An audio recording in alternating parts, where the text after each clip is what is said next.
You're listening to Season 7 of Bionic Planet, now brought to you by Verra, the world's most widely followed environmental standard. Verra, standards for a sustainable future. And by Responsible Alpha, a collaborative high-impact ESG consultancy helping investors, businesses, and communities transition to a low-carbon, sustainable, and equitable future by developing transparent, consistent, and replicable tools.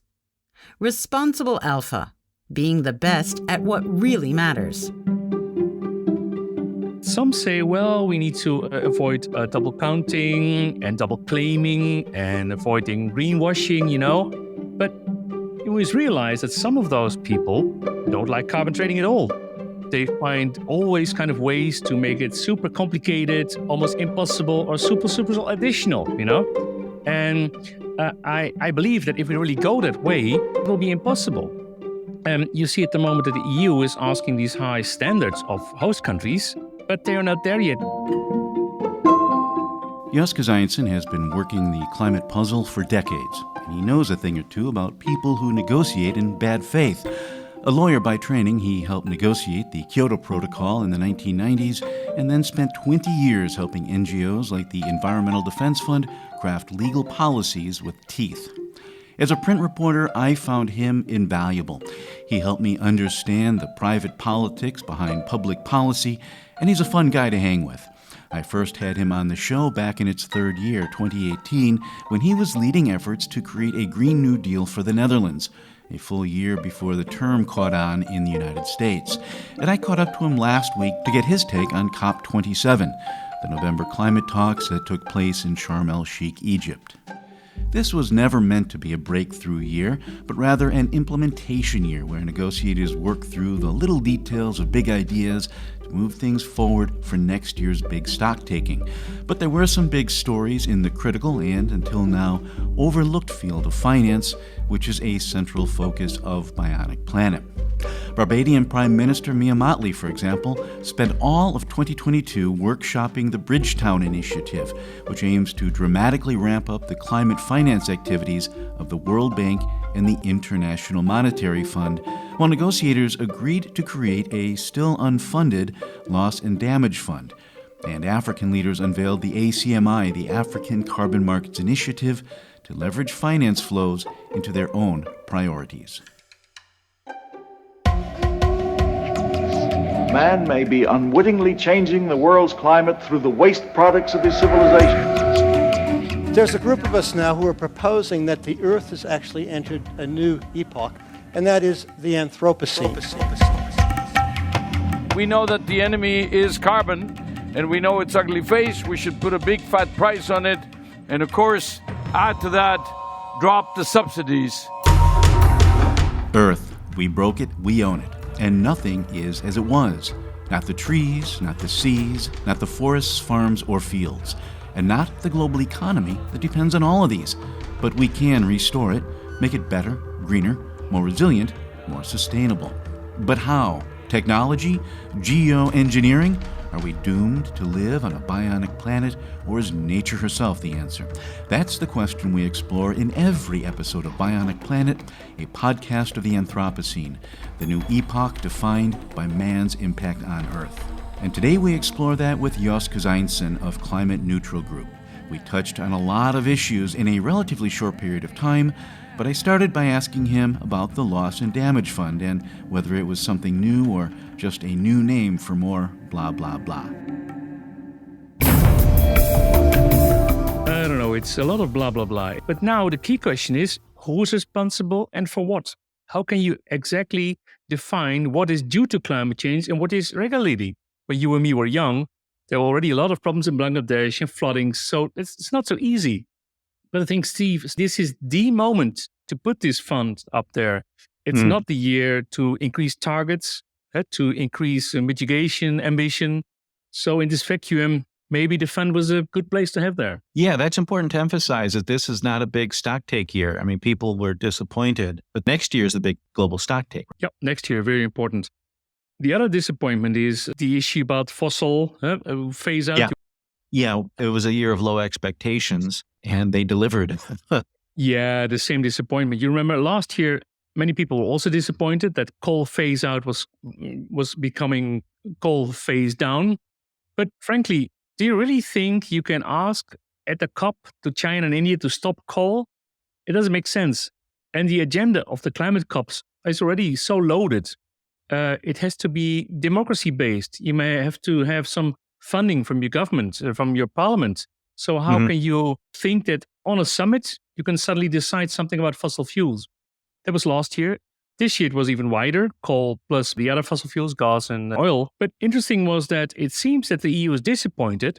But I heard Mr. Timmermans, the commissioner leading the climate negotiations. The Mr. Timmermans he's referring to there is Dutch politician Frans Timmermans, who's serving as European Commissioner for Climate Action.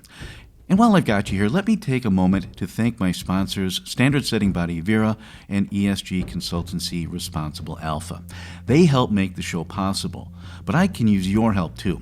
If you like what you hear and you want more and better episodes, you can also help me deliver them by subscribing at patreon.com/Bionic Planet. That's patreon.com/Bionic Planet. Bionic Planet, no dots or dashes. There you can support me for as little as $1 an episode and with a monthly cap. The address again is patreon.com/Bionic Planet. Also, if you're an ethical business looking to reach a global audience, you can advertise on Bionic Planet or become a sponsor as well. You can reach out to me directly at steve@bionic-planet.com. That's steve@bionic-planet.com. Finally, you can help us just by giving me a 5-star review on whichever podcatcher you access me through. That helps because the more stars I get, the more ears I get. And the more ears I get, the more minds I can reach. And we have to reach hundreds of millions of minds if we're to meet the climate challenge. We can do it if we all work together. Now back to JosCozPostCOP2022, who is discussing the disconnect between what people say and what they mean, and how throwaway lines get amplified while substance can be ignored. On a question from NGOs about what about phase out of gas, he said, well, no, it's too early. We just need, for transition time, green natural gas, but we will phase out coal faster. In that case, we use it more. So he was not even willing to get the phase out on gas. But a few days later, he said, I'm so disappointed we didn't get it there. So it's very symbolic. And I'm not that disappointed because we couldn't have it. There's a lot of things you touched on there that should probably be reiterated. One is people forget that these year-end climate talks they're the year-end talks. I mean, talks are going on all year, deals are being made. And by the time we get to this phase, breakthroughs are really hard to get. And people need to be engaged all year with their own local governments so that by the time these things show up, the people who are showing up have something they can stand behind. Yep, it's very true. Yeah. What role do carbon markets play first in this loss and damage fund, or is that a whole separate issue? And then maybe we can segue into Article 6 itself. Possibly, indeed. Because you know that the Adaptation Fund is also partly financed by the CDM, the carbon market finance. It's also now under Article 6.4, that's the carbon credit mechanism under the Paris Agreement, that says 5% of the revenues should be into the Adaptation Fund. The Adaptation Fund he's talking about is not to be confused with the newly created Loss and Damage Fund or the Bridgetown Initiative. Rather, it's a mechanism that dates back to the Kyoto Protocol, which was ratified in 1997, although it's now in the Paris Agreement as well, specifically in Article 6, which I've covered quite a lot here. If you're a regular listener, you know that Article 6 has several paragraphs. Paragraph 6.2 provides an accounting framework for countries to work among themselves, while paragraph 6.4 establishes a centralized hub to replace the Kyoto Protocol's Clean Development Mechanism, or CDM. I won't rehash all the details, but the CDM included a transaction fee to finance its own operating costs and to support the Adaptation Fund, which helps developing countries adapt to climate change, much as the Loss and Damage Fund is supposed to do as well. But both the Loss and Damage Fund and the Bridgetown Initiative could bring a lot more money to the table than the Adaptation Fund has. The Loss and Damage Fund could also be contentious because it brings up the sticky issue of attributability. The science on this front is a lot clearer than it used to be, but there's still a lot of uncertainty. Now, uncertainty is just part of reality, as we saw in episode 77. We can't eliminate it, but we can account for it and factor it into our decisions, but some people will always exploit its existence by comparing uncertain realities to imagined states of perfection. Many say that the private sector should fund that. So also carbon markets can play a role there, I guess. And that's exactly what needs to be decided next year. Who will fund it? How will it be funded? And you remember, Steve, when into the climate summit in Copenhagen, the industrialized countries promised to pay 100 billion per year for developing countries. It was then already said that it should be mobilized by governments. So partly, private sector has to do that. And it will happen at this fund again, I think. Yeah. Speaking of things that were pushed back to next year, Article 6.4 was pushed back to next year. Maybe we can unpack this a bit. Article 6 is the part of the Paris Agreement that covers carbon markets. Can you maybe flesh that out a bit for us? Tell us what Article 6 is and why we should care. Yep. 2 bits. It's Article 6.2 that talks about the possibility that countries can trade surplus of reductions to another country so that the buying country can meet part of its targets with that purchased credits. And Article 6.4 is a new crediting mechanism that helps countries generate carbon credits with domestic projects like the CDM also did under the Kyoto Protocol. So 2 bits. Article 6 was enshrined in the Paris Agreement at the end of 2015. And then last year in Glasgow, we created the rule book for implementing it. But what happened in Egypt and what's left for next year? Yeah, so the chapter agreed upon in Glasgow was very important. It was the last chapter to agree on. It was very important to have that. And the main decision was that countries need to avoid double counting. That a reduction or a credit can only be in the registry of one country. That makes sense. So it means you have to organize double entry bookkeeping. This is another issue we covered a lot, especially in the early days after the Paris Agreement, but I haven't touched on it for a few years. Double entry bookkeeping is what accountants do when money flows between 2 parties or 2 accounts. A debit is registered in one account and a credit in another. It gets a little more confusing in carbon finance because you have 2 different flows. You have companies in one country helping companies in another country reduce emissions, and that help doesn't impact national carbon inventories. You've got the private sector and the public sector accounts. When a private company in one country helps another private company in another country reduce its emissions, that only impacts the national account when the buying company uses its credit to meet a compliance obligation at home, in which case the host country, or the country in which the entity receiving the funds is located, has to deduct the reduction from its own national inventory, while the country where the buying company is located gets to add the reduction to its inventory. Basically means that if the buying country wants credit for a reduction it causes someplace else, the emission reduction has to transfer from the host country to the buying country, and if the buying country doesn't want credit, it doesn't have to transfer. Experts out there will know it's a little more complicated than that, but the gist is that emission reductions that pass from one country's national greenhouse gas inventory to another country's inventory are called internationally transferred mitigation outcomes, or ITMOs. You'll hear Jos use that term ITMOs a lot in the next few minutes. Now, in some cases, these are government-to-government transactions, as when the government of Switzerland purchased ITMOs from Peru. But in the future, it's more likely to happen at the corporate level when a company in one country purchases ITMOs from abroad to meet compliance criteria at home. So if a company in Germany uses carbon credits from Brazil to meet regulatory requirements in Germany, and Germany then wants credit for those reductions, it's not just a carbon credit, it's an ITMO. And the Article 6 rulebook requires corresponding adjustments to national inventories when an ITMO is passed in this way. A corresponding adjustment is that double entry bookkeeping again. It means that the host country must first authorize the transfer and then adjust its own greenhouse gas inventory to reflect the fact that the emission reduction achieved inside its borders is being credited to another country. The buying country then adjusts its greenhouse gas inventory in the opposite direction by the same amount. But carbon credits generated in the voluntary carbon market are not compliance credits, and they don't have to be entered into a national inventory because they aren't created to meet a legal requirement, and they don't impact the national accounting of the buying country.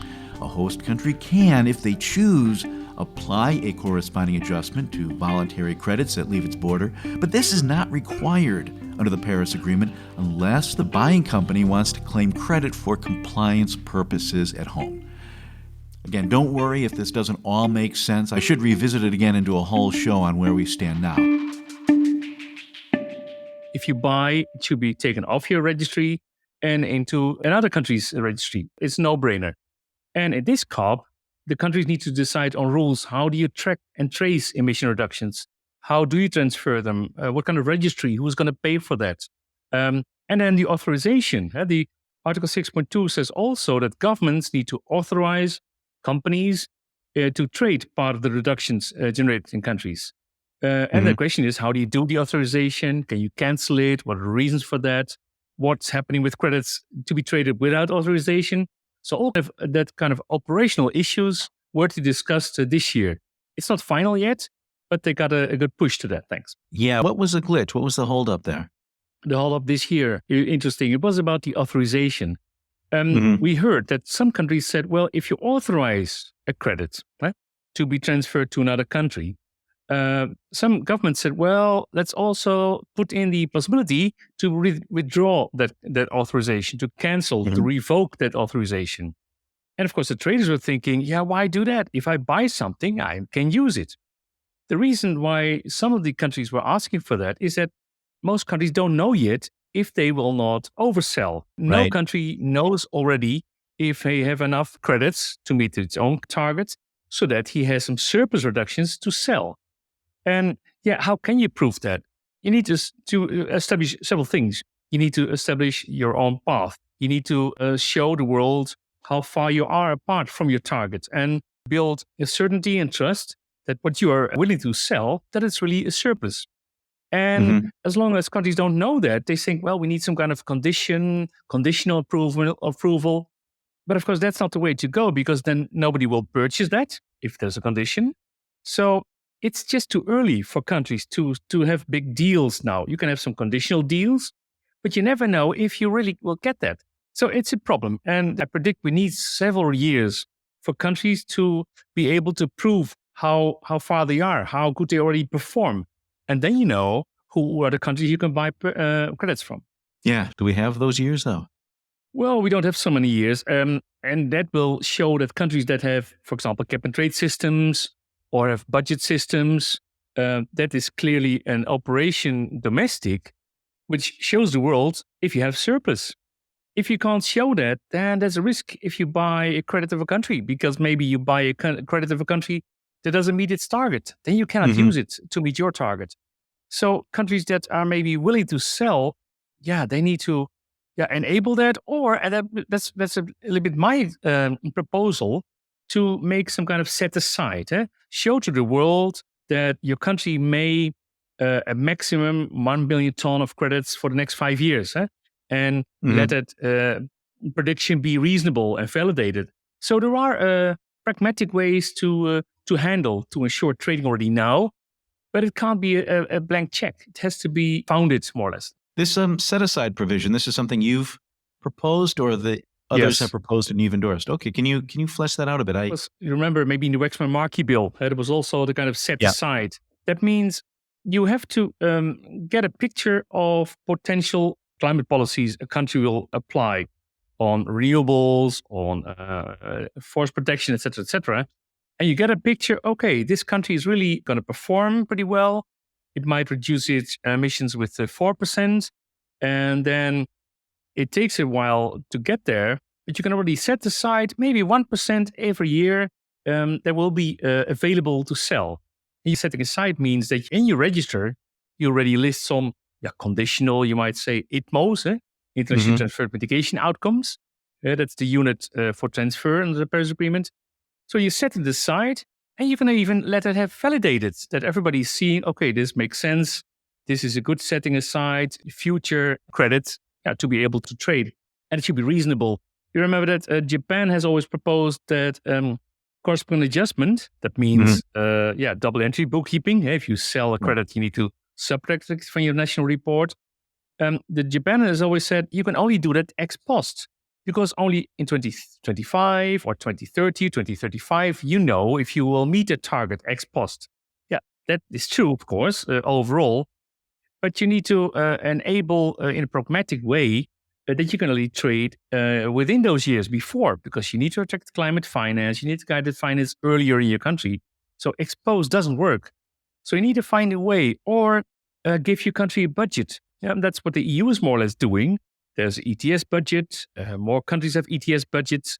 And that is a way to anticipate, to set aside the maximum budget.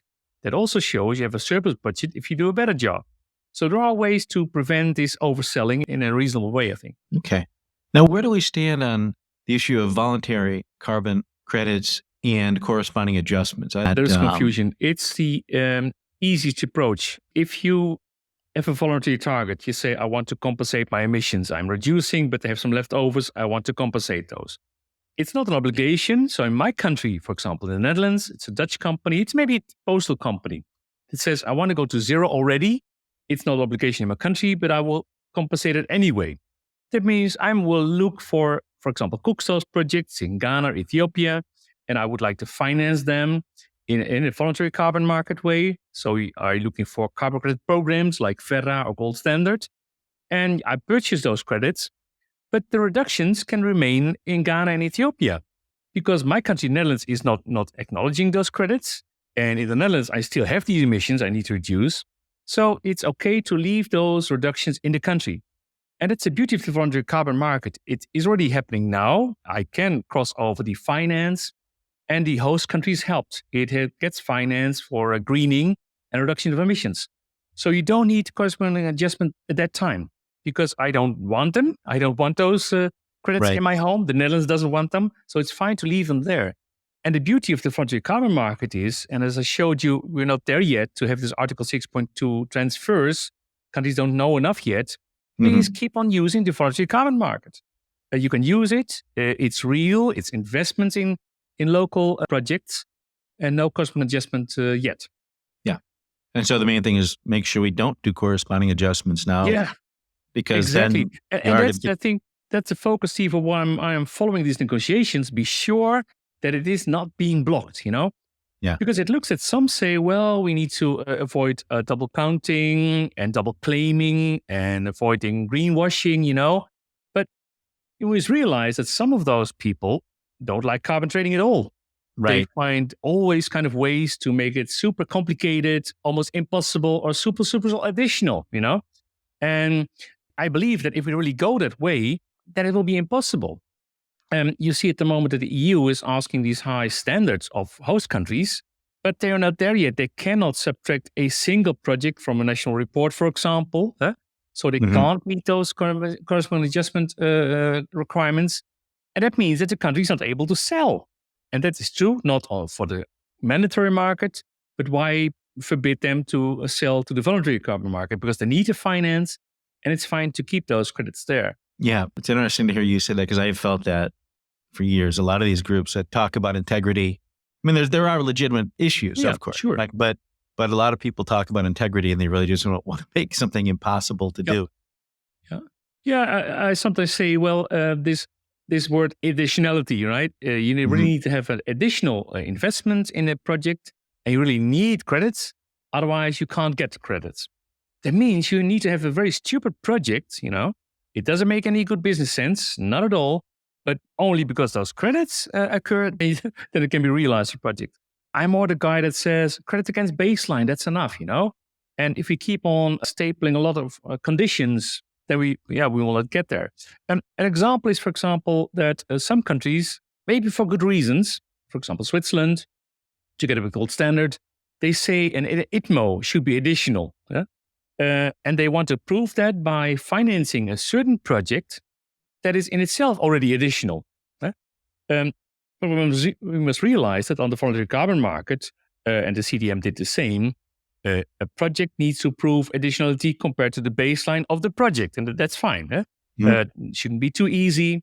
You need to have the baseline verified, then you show additionality. But the IPMO transfers, that means it's a surplus of a country, wherever it comes from, Because you can imagine that you have a very good, great project, high quality, really additional, from Peru, but maybe Peru is not meeting its targets, then it's not an ITMO. It can't be an ITMO. It can't be a surplus to its reductions. Because otherwise you're purchasing a credit from Peru, and Switzerland meets its target, and Peru is not meeting its target. Now, that's the thing we would like to avoid. That is clearly overselling. So linking a certain project to IPMO transfer is a no-go, I think. And I think that happened this year. There's an intriguing wish to have real finance on the ground, real projects, but with the certainty that those project reductions can be used for compliance by another country or an airline, etc., etc. But that cannot happen. And then I think, please use the voluntary carbon market in between. You can prove the reductions, but use the voluntary offsetting. If you listen to the reasons countries give to create problems towards the voluntary carbon market, they say, you make it too easy for host countries. You make it just too easy. We want them to implement policies. We do want them to increase their ambition. We don't want them to give an easy way to meet their target. Can you imagine that? There's so much finance developing countries need. It's just not fair. And frankly, developing countries are not stupid. They can be smart. They even can say, I can sell the credits for a high price so that I can have leftover money to reduce my own emissions. So that's one example. Another example is that some of the European countries say, I don't want my company to have an easy way out in buying offsets to meet its targets. I want them to reduce its own emissions. Then I say you should regulate it. That's, I think, the general issue which you hear more and more. Even the net zero guidance presented by the high-level expert group for Secretary General Guterres. He's talking here about UN Secretary General Antonio Guterres, who gave a speech on the launch of a report called Integrity Matters. Now, that report provides guidance on how to regulate corporate climate neutrality claims. If you read the report, it's a pretty level-headed analysis, very consistent with what anyone who's been paying attention to carbon finance has been saying for years. Companies must have time-bound targets for internal reductions and phasing out fossil fuels, as well as full transparency on their progress, and they must use voluntary carbon credits to reduce their residual emissions. That's what the report said. But Guterres' speech was kind of an odd diatribe against carbon markets and seemed more in line with the views of groups like Greenpeace, which oppose carbon markets for reasons that I believe are more ideological than logical, as I pointed out in episode 76. I found the disconnect disconcerting, and Jos did too. Guterres talked with Jennifer Morgan in Glasgow. She worked at that time for Greenpeace International and said, we want to stop offsetting, as if that was the target. So there's such a preoccupation by killing the offset market that it doesn't see what it's doing really. And if you then look at the report of that high-level expert committee, it says, a company should not resist against climate policy. That's fair enough. The company should also have an absolute target. That also makes sense. You cannot keep on offsetting. You need to reduce your overall emissions. And third, it said you need to use high-level carbon credits. Makes also sense. So it sounds great, has stopped greenwashing, but in the end, what he advises is use a robust carbon market. And that's what the voluntary carbon market more and more is. Yeah. There was that weird disconnect between what he said and what was in the report. The report basically said what everyone agrees to, and he made kind of a radical statement. No, he said somebody approached me and asked me this, and then it must be Jennifer Morgan, because she led Greenpeace International at that point and saying we should stop offsetting. We should stop zero emission targets as by corporates as greenwashing. So the loudest voice. Yeah, on one of the national radio stations, they had the president of Malawi on, and he was talking about the need for carbon finance. And they went from him to somebody who was opposed to carbon markets, and the interviewer and the interviewee both started speculating on how the president of Malawi must certainly hate carbon markets. Yeah. But 2 days earlier, he had been in Sharm el-Sheikh promoting this new initiative, the African Carbon Markets Initiative, which I think you were also following, correct? Yep. I thought it's really intrigues me a lot. It's indeed called the African Carbon Markets Initiative. Mm-hmm. It was announced by presidents of some African nations in Sharm el-Sheikh.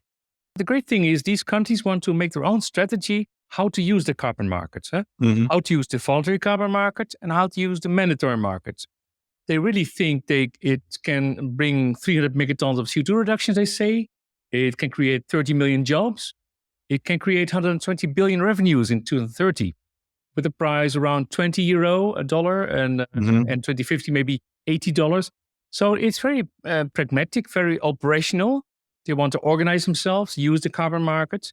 And yeah, of course, they see there's a voluntary carbon market when the reductions stay at home. And it will be a mandatory market with high requirements so that other countries can use them for compliance. But they know that. And you saw more initiatives at Sharm el-Sheikh around carbon markets. Although the decisions may be weak, there have been many of these kind of announcements and partnerships announced. Yeah, president of Kenya, the president of Malawi, Liberia, and they were imposing their own rules too, which is good to see because exactly, and that's what I always like. It's not like carbon cowboys flying over the world and looking for poor people and sell credits from whatever. No, it's really powerful countries developing their own strategy. Okay, there is this carbon market. How can I use it? What kind of sectors would I like to see finance in? How can I also stimulate my own countries to play a role there? Yeah, that's a very wise very wise approach. Yeah, yeah. There was another initiative that's been around for a couple of years, the Article 6 Implementation Partnership. It had been kicking around for a while, and then it seemed like a lot of people lined up behind it this year. A little bit. It was started by Japan. They've organized some online conferences. It was, of course, Corona time. A lot of things were online. Yeah. Of course, Japan had always their own bilateral partnerships with countries. And where we always have asked, but is it really avoiding double counting? It's a bit unclear. And they said, we're not trading. We just finance and we include it in our target. So it was about wishy-washy how that looks like. Now they want to follow Article 6, which is good. And they have an amazing amount of countries already subscribing to the bilateral deals. And so they started this Article 6 implementation partnerships. Many countries joined: Germany, India, New Zealand, Sweden, Finland, Estonia, US, Italy, some company organizations. And they say in total 40 nations joined. So it's a lot. It's good that it means they're interested. But I have also some doubts by these partnerships because you need to develop the rules in the Climate Change Convention, If it's a partnership, are they then alike? Do they do the same? And I think if each country should develop its own strategy, its own needs for investments.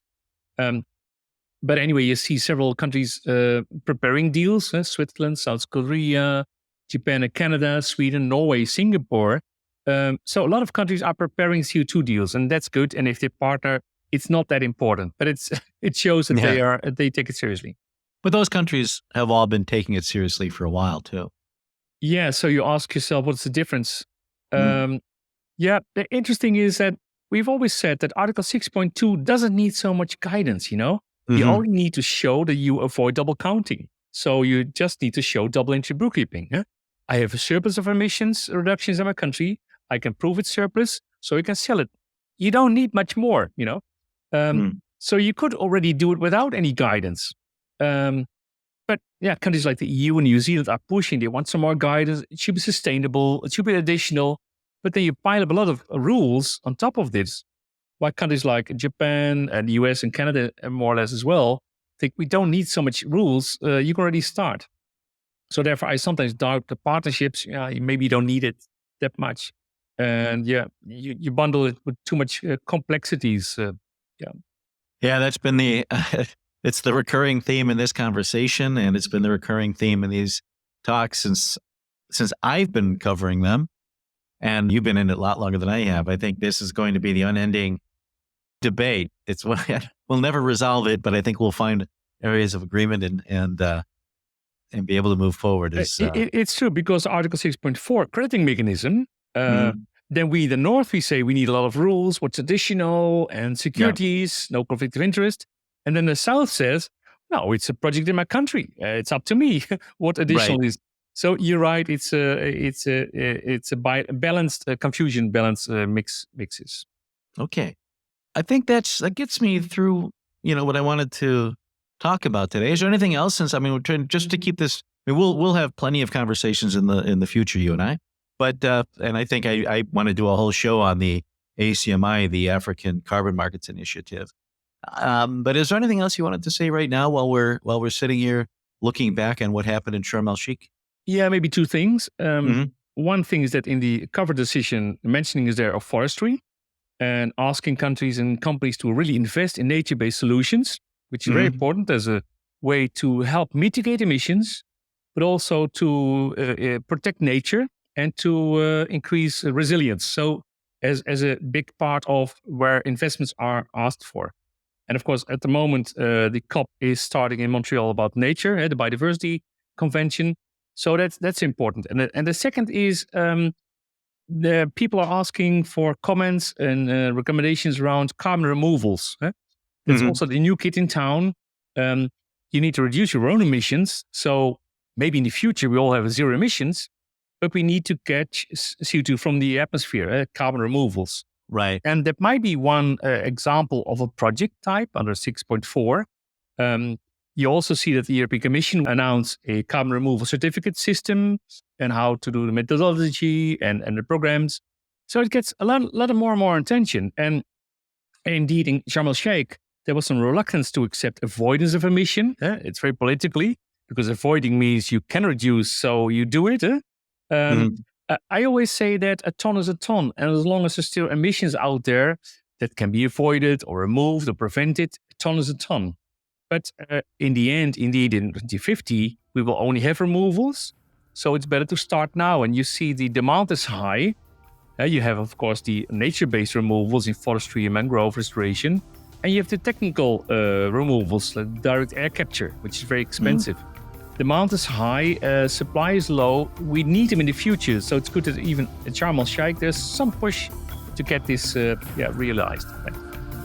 That's Jos Kozijnsen closing out this episode of Bionic Planet, made possible with support from standard-setting body Vera, creating standards for a sustainable future, and Responsible Alpha, a collaborative, high-impact ESG consultancy helping investors, businesses, and communities transition to a low-carbon, sustainable, and equitable future. Vera and Responsible Alpha help make the show possible, but I can use your help too. If you like what you hear and you want more and better episodes, you can also help me deliver them by becoming a patron at patreon.com/Bionic Planet, patreon.com/Bionic Planet. Bionic Planet there is all one word, no dots, dashes, or hyphens. There you can support me for as little as $1 an episode, but with a monthly cap. The address again is patreon.com/Bionic Planet. Also, if you're an ethical business looking to reach a global audience, you can advertise on Bionic Planet. You can reach out to me on that directly, steve@bionic-planet.com. That's steve@bionic-planet.com.